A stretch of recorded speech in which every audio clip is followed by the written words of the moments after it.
Sequoyah is a well-known and beloved figure in Cherokee history for bringing literacy to our people. But how much do we really know about him?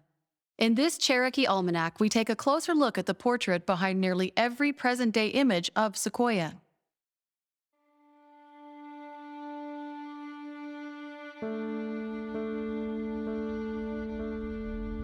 Sequoyah was the only person in 5,000 years of recorded history to single-handedly develop a written language without first being literate in another language. Well, a lot of his life is shrouded in mystery because there's so many different versions of his life story. So he's almost like a folk hero in a sense. One of the most well-known figures in Cherokee history is George Guess, also known as Sequoyah. Sequoyah achieved something that no person in recorded history had. He created a writing system for an unwritten language.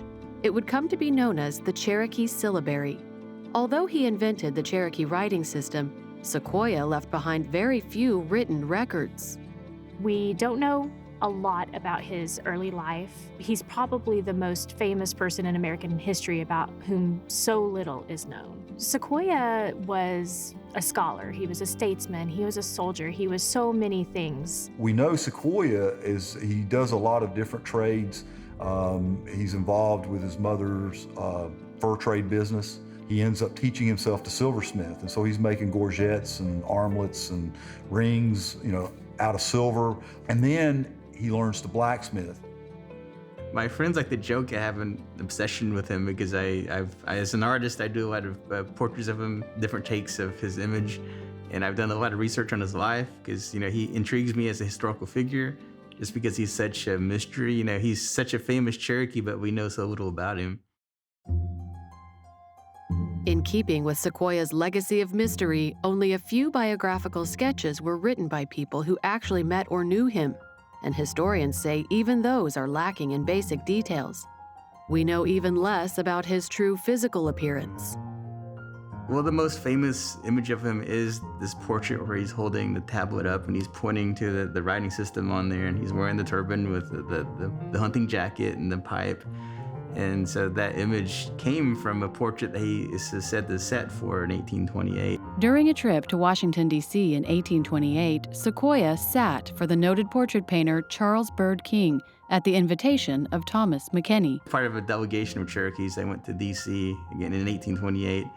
And so in this time, there was a project going on that the idea was to capture these indigenous leaders and people of the time, because people at large kind of thought, well, this is a vanishing race of people. They thought the natives were dying out, so they wanted to capture what they looked like and who they were. Along with Sequoyah, McKenney commissioned portraits of leaders from approximately 20 tribal nations to be painted by King and other artists. I believe 139 portraits were completed by Charles Bird King, Sequoyah's portrait being among them, but he also completed paintings of David Van, Spring Frog, John Ross, Major Ridge, other prominent Cherokee leaders of the time. Many historians believe that this is the only portrait that Sequoyah sat for during his life, and therefore this is likely the most accurate depiction of what Sequoyah truly looked like in real life. Thomas McKenney started commissioning artists to make copies of the original portraits that Charles Bird King did. So Henry Inman was one of the artists that did this, and he made a copy of the original portrait by Charles Bird King, which in turn, that copy was made into a lithograph for the book publication that would become the History of the North American Indians. The King portrait of Sequoyah became part of the Smithsonian collection. The Smithsonian itself in 1965 caught on fire, so that portrait, along with a lot of the other Charles Bird King originals, were lost. And so the portrait that's in the National Portrait Gallery now of Sequoyah is the Henry Inman copy. The surviving Henry Inman copy of the original painting really served as the basis for all future depictions of Sequoyah as we know him. My personal belief is that is the closest likeness to Sequoyah that exists. While Sequoyah's true appearance may continue to be debated, his deep legacy is not in doubt. Thanks to Sequoyah, the thoughts and records of our ancestors still exist 200 years later. I think, Sequoyah is a good example of, this perseverance. Cherokees, like any people, we have, our intellectual pursuits and things. And I think he wanted to record all that and wanted a way for our own people to do it in their own language. The syllabary is one thing that unites everybody. So when people see that, they say, that's Cherokee, we all identify with that. And I think with Sequoyah being the inventor, everyone kind of gives him a special place of honor, for that.